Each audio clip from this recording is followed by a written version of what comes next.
Welcome to the Real Chili Podcast. And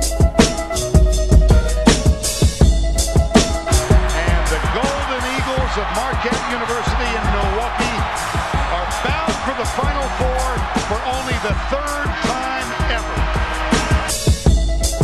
5 seconds left. Marquette down by one, trying to avoid the upset. Blue the drive, the left hand. It's good. 1 second to play. Blue has put Marquette in front by one. And I want to win every day as basketball players, as students, and I want to win every day, most importantly, as people.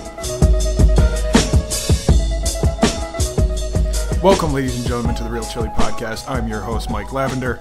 I'm joined by Pete Mohan and Pete Worth, who are both back in the cut after some lovely holiday Christmas breaks. How you doing, fellas? Good, Mike. It looks like you're out-peated once again.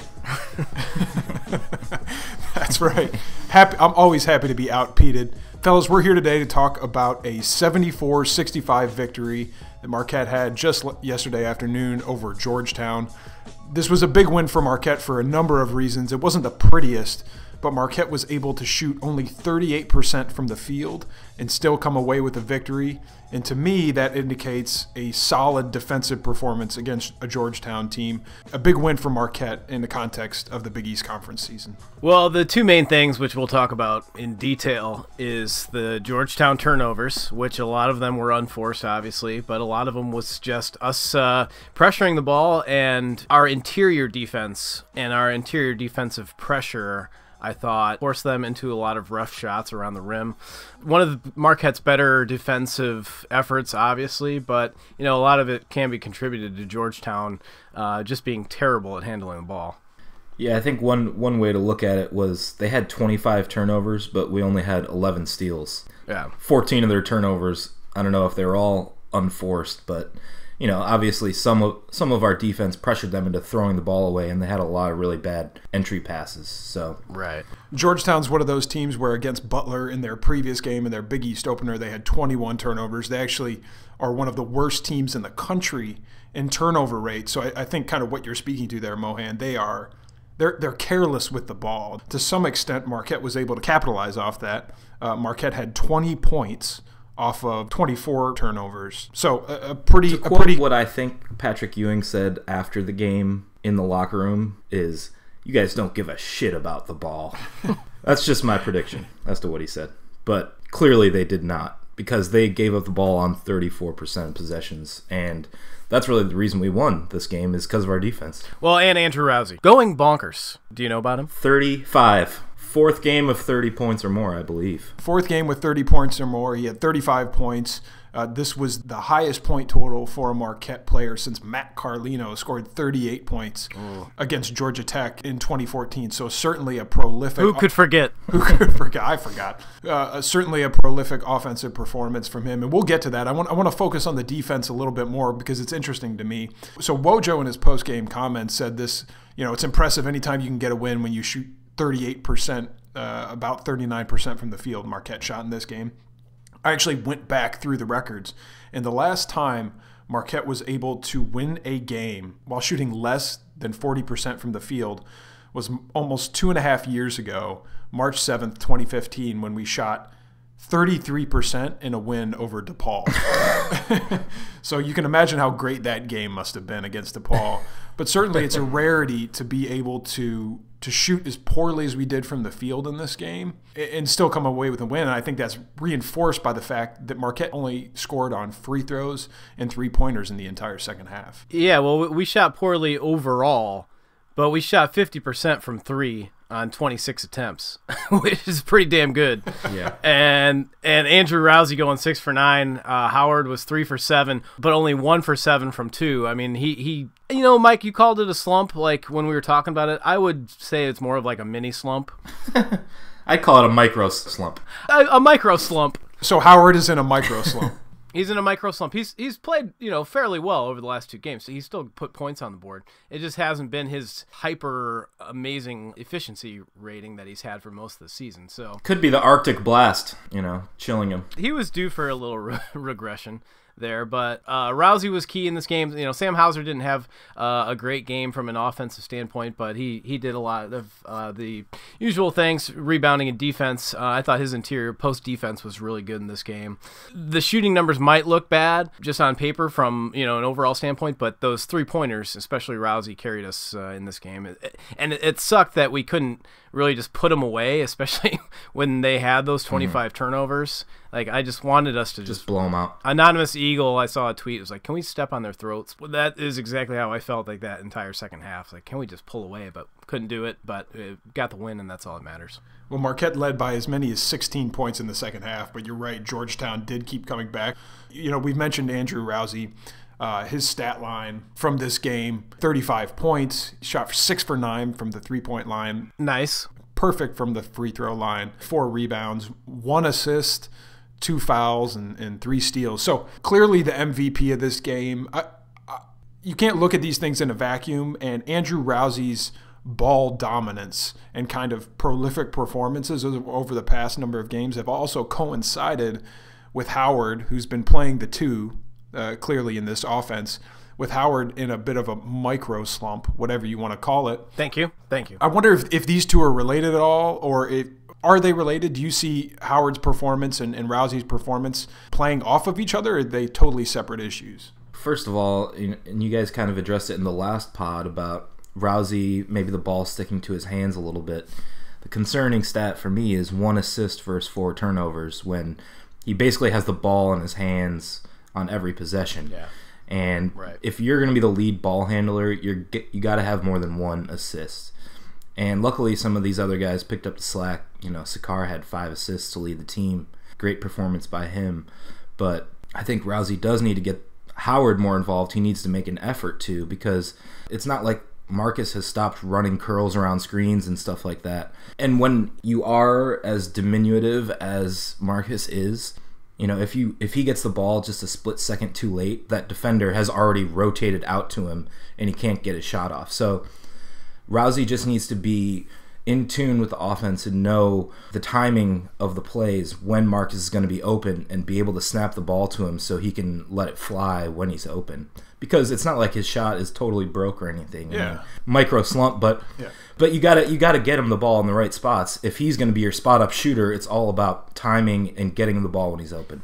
Exactly. He led the frickin' country in 3-point field goal percentage last year. So when you have a weapon like that, you need to utilize him as much as you can, while still spreading the offense around to your other guys as well. And Rowsey's done a good job of that at times, but like Mohan said, you got to give him the ball. And when you're talking about Howard getting his shot off and maybe this little micro slump, some of it is Howard's shot selection too.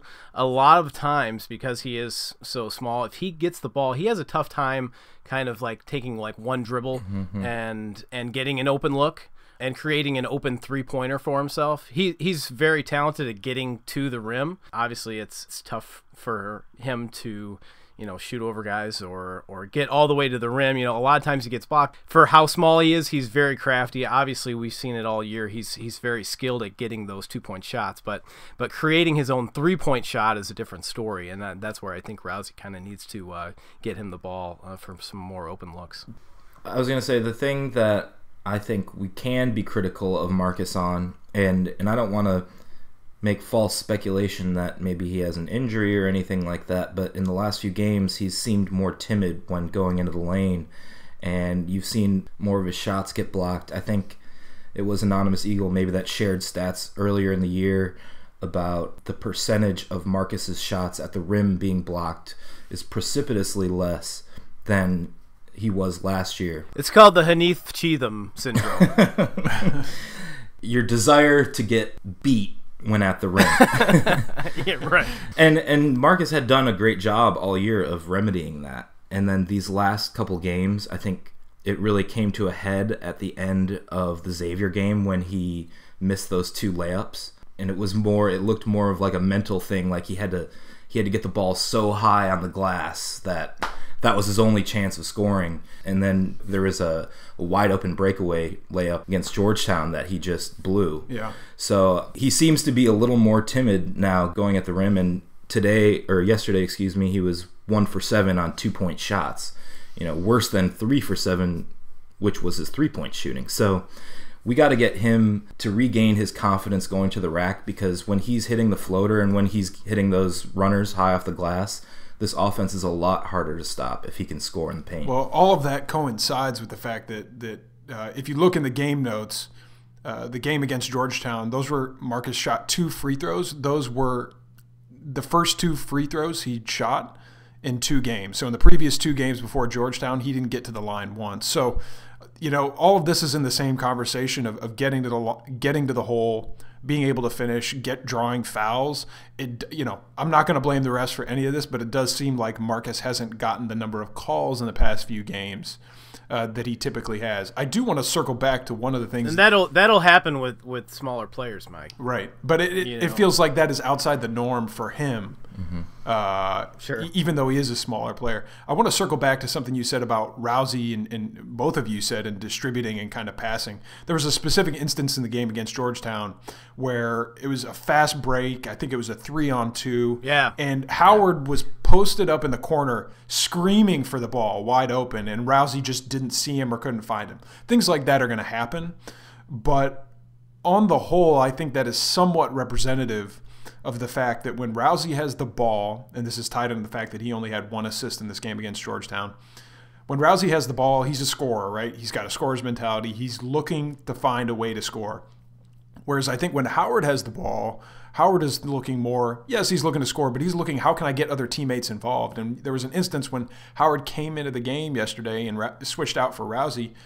We went on an 8-0 run because Rowsey found Kane in the corner and made these passes. So I'm not entirely confident in this, but I think that Howard can operate the offense more efficiently than Rowsey can, simply because I think Howard is looking more to get other people involved, whereas Rowsey tends to just be thinking about scoring.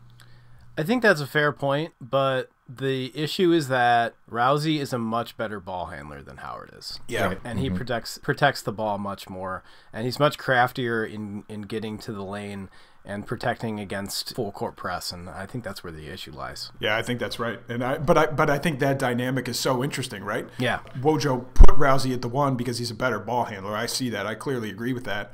But the flip side of that is maybe Rowsey doesn't give us as much of an efficient offensive performance when you're looking at the whole team and the whole 5 on the court. Especially with the emergence of some of these freshmen, we need to continue to get them involved. Kane had 19 minutes in this game and is really acquitting himself well with those increased minutes. So the importance of Rowsey having the ball in hands lies also in his ability to get to the free throw line, which he's much more efficient at than Howard. And in this game he had 11 free throws. Of course, he made all 11 of them. He's just more confident, I think, in the paint and knowing those crafty, creative finishes, and Howard just hasn't developed that part of his game yet. I think that's why you see him taking more of those floaters and having, I think we'd all agree that Howard's floater has improved greatly this season over last season. Definitely. And it's a weapon. But the drawing contact and finishing through that contact has eluded Marcus so far as an important part of his offensive game. But simply having the ball in Rowsey's hands because he has the ability to draw more free throws is key, and probably an additional primary reason that he's our number 1 ball handler. Well, it's another reason why Marcus needs to continue to work on that, which I do think he's been pretty good at finishing with contact when he gets into the lane. But he hasn't missed a free throw this year, 38 for 38. So it's god damn, go at him. Yeah, seriously, 100% from the free throw line. And you got Rowsey, who's a 90% free throw shooter, and Hauser, who's a 90% free throw shooter. So yeah, we're great 3-point shooters, but tough to find that balance between drifting around the 3-point line and actually attacking the basket, where if we can draw those fouls, it's 2 points. Something for Wojo to figure it out. I don't know how to do it. Need him to go. What was that? Train whistle coming through. All right, so that train whistle means we are moving on down the line. And we are moving just as Marquette is, from the Georgetown win to now 2 road games coming up. So Marquette plays at Providence this Wednesday evening, January 3rd, and then at Villanova on Saturday, January 6th. So 2 big road games coming up. But I'm going to say this before we kick it off with the Providence discussion. I think the Providence game is infinitely more important to Marquette than the Villanova game. I don't want to write off the Villanova game as a loss, but it's pretty goddamn close. Ken Pom gives us just an 8% chance of winning. That's up from 7% a couple of days ago. Well, our main reason we're going to lose is because Villanova just lost to Butler. Exactly. And they're going to be pissed off for the next 10 games. Who knows if they'll lose another game this season. Yeah, I think that's right. But so going to Providence on January 3rd on this Wednesday, that's a huge game for Marquette because we keep saying the front end of the Big East schedule for Marquette is loaded. We play Xavier twice. We play Villanova twice. We have Butler twice.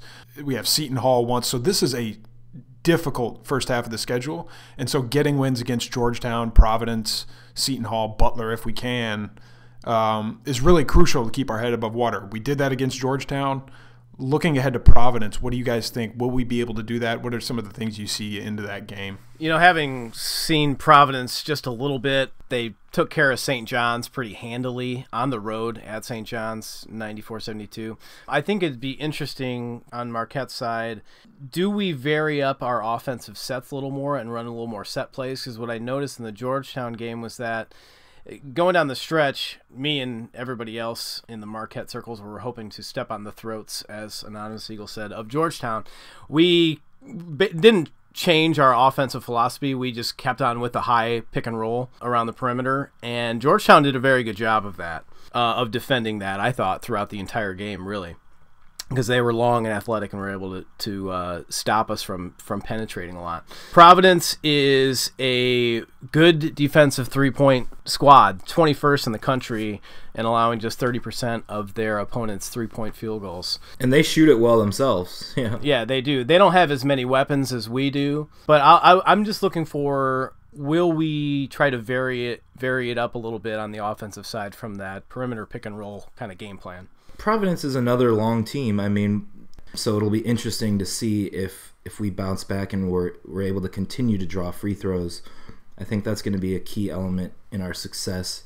One thing that I'm looking to see is this Mekhi Ashton Langford, freshman point guard, who's taken minutes away from Kyron Cartwright, who's a really good senior player in his own right. Ashton Langford has played really well. Not a shooter per se, but he knows how to get his teammates involved, assisting on a quarter of their baskets. Not as prolific a distributor as Cartwright is, but for a freshman to have that sort of impact in running the offense is impressive. So, he's a 6'3", 185-pound freshman who is probably going to put some pressure on our guards. We'll see if our guards are able to get theirs when Cartwright is on the floor, and whether this Ashton Langford guy is able to make an impact for them defensively and take some of those minutes away. So when I look at the Providence roster, I see Rodney Bullock, who plays the 4 spot for them. He's a 6'8" senior, averages 17 points a game, and is really kind of their top contributor, at least in terms of offensive production. So I think looking at that 4 spot for them, are we throwing Hauser at them? Does Theo John pick up any of those? Any of that defensive responsibility? Do we try Matt Helt there? So I think that's going to be a key to this game. I think when you look at the Georgetown game and Marquette's defensive plan, Marquette realized that the vast majority of Georgetown's production came from the 4 and the 5 spots. So Govan and Derrickson. Mm-hmm. That's not dissimilar too much from Providence, where they get a lot of production from kind of their 4 spot, their 3 spot. Not a completely different game plan defensively for Marquette, but really focusing in on Bullock and trying to stop some of that production. Well, it's also nice now that we have Froling in there, who's maybe not been as exciting as we had hoped, with all the lead Don't up. tell that to Bubbles. He thinks he's a game changer this year. Okay. All right. Well, a lot of eye rolls here. Well, he is a game changer in some capacity, in that he's 5 more fouls that we can throw out there. Hey. Well, we haven't really seen enough of him to know who he's going to be for Marquette, but it's just nice to be able to have a little more depth that we can roll out there and put him in against these Big East rosters. Now, whether he can develop a little more offensively, we all think he's got the skill set, so that's something to keep a positive outlook for him. Going through, it's hard to he gets 2 games against cupcakes, and then he's thrown into the fire into the Big East. So he's got a lot of skills to develop, but it's just nice having that. Again, it's nice having him out there. Well, one more thing about Providence's height is that it's not necessarily a couple big guys. It's not like a Purdue type roster. Right. This is a team with height across the board, but not like top end height at the 5 and the 4. This is a switchable type defense that we're going to have to face, and they're going to be switching on a lot of screens. Plain and boring switching.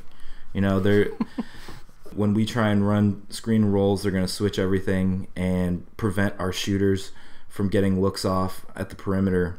So what I'm looking for out of Froling and Helt and John as well is, can they get a few buckets in the paint? Can they do a good job of sealing the other team's big men and allowing lanes for our guards to get in and get easy buckets? I think that if our bigs are able to take advantage of their slim height advantage, getting the ball in the post to Froling, who we've seen has the ability to distribute, could be a key element, as well as Helt and John showing a little bit of signs of life in a back-to-the-basket game. Yeah. Just getting 1 or 2 of those baby hooks to drop could be the difference. So Marquette faces off on Wednesday, January 3rd, as we said, at 6:30 p.m. Eastern, 5:30 Central against Providence. Going to be a big game. Important game for Marquette, as we said, in the context of this Big East season. I hope you enjoyed this episode, and we'll certainly be coming back to you soon, probably next weekend. Signing off for Pete Worth and Pete Mohan, I'm Mike Lavender. We'll talk to you soon on the Real Chili Podcast.